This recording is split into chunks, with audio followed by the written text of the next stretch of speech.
Difusora Jovem Pan Sat, 67 anos de jornalismo e credibilidade.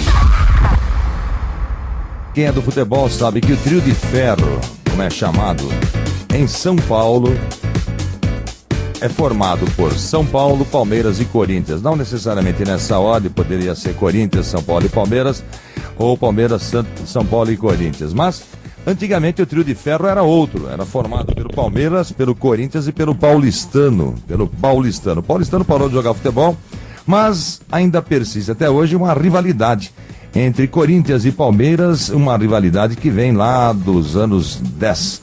O historiador Marco Aurélio Duque Lourenço, estudo realizado na Faculdade de Filosofia, Letras e Ciências Humanas da USP, traz detalhes sobre de onde vem, como vem esta rivalidade de Corinthians e Palmeiras que jogam domingo no Pacaembu pelo Campeonato Paulista de Futebol. Está na ponta da língua o historiador Marco Aurélio Duque Lourenço. Agora, esta origem de confusões envolvendo os dois times, na verdade, ela tinha outro integrante. Era o Palmeiras, Corinthians e Paulistano antigamente, né? Correto, tá correto. Isso persistiu até meados dos anos 20, final dos anos 20, quando o Paulistano encerrou o departamento de futebol, após 1928 aproximadamente. Mas aí naquela época lá, os títulos eram divididos. Normalmente ganhava o São Paulo, ou ganhava o Palmeiras, ou ganhava o Corinthians, ou ganhava o Paulistano. Eles revezavam os títulos.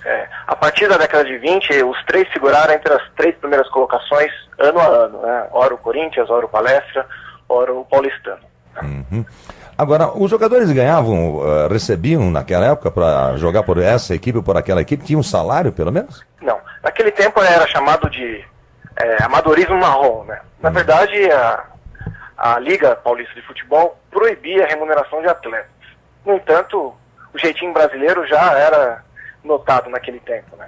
Sim. E era a época, inclusive, que criou, né, essa expressão do bicho, né? Que costumava se pagar atletas, inclusive com, sei lá, um porco, 2 galinhas, ou qualquer outro tipo de benefício. Ah, daí que nasceu o bicho, se pagava com porco, galinha. Isso. Tem que pensar que as proporções econômicas do futebol eram outras, né?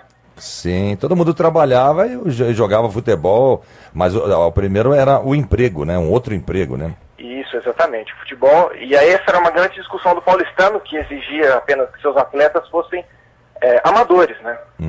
Não recebessem remuneração pelas suas atividades. Já essa era a grande confusão que Corinthians e Palestra vestiram, né? Que passaram a criar maneiras de que seus atletas se dedicassem exclusivamente à prática de futebol. Agora, com o encerramento oficial, desligamento oficial do Paulistano, o Palmeiras, na época chamado de Palestra, só mudou de nome depois durante a Segunda Guerra Mundial, tornaram-se os principais times da Liga. E o São Paulo não existia nessa época?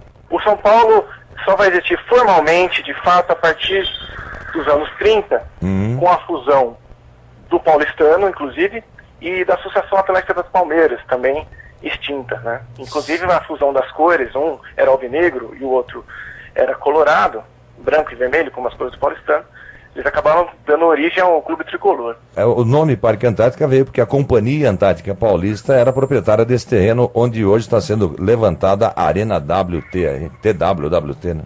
E exatamente. Naquela época, a parte do clube, né, dos funcionários era um lugar onde mais se disputava jogos em São Paulo. Porque com o fechamento do velódromo em 15, né, por definições da Prefeitura de São Paulo, que limitava muito os espaços esportivos da cidade, acabou sendo que o campo do Palestra ia ser muito utilizado, inclusive pelos seus rivais, né? A cidade carecia muito desses espaços. Agora, o Sport Clube Corinthians Paulista está vendo em inglês. Por que dizem que o Palmeiras, o Corinthians é uma dissidência de palmeirense? Isso é verdade, essa história? Olha, isso é muito controverso, mas assim, do ponto de vista da história, né, com as nossas fontes, a gente não tem como afirmar isso. A rigor, a gente entende, porque existem alguns episódios na época de jogadores que passavam de um clube para o outro e acabaram se filiando, né? No caso, tem um caso mais famoso do Amilcar Barbuí, jogador do Corinthians que acabou indo para o Palestra. Só que tem uma coisa que é uma compreensão que hoje a gente não consegue conceber muito, mas na época os jogadores atuavam por mais de um clube, né? Às vezes simultaneamente, no começo do Palestra, como um time ainda em formação, vários jogadores do Corinthians atuaram junto com os jogadores do Palestra, né? Comecinho lá para 1915, 16, isso isso era muito comum. Um grande abraço para você, muito obrigado por contribuir para os nossos conhecimentos e bom fim de semana sem brigas, né? Claro, esperamos que sim, né? Muito obrigado. Nós é que agradecemos ao historiador Marco Aurélio Duque Lourenço, falando deste que é o clássico Corinthians e Palmeiras. Difusora Jovem Pan Sat, 67 anos de jornalismo e credibilidade.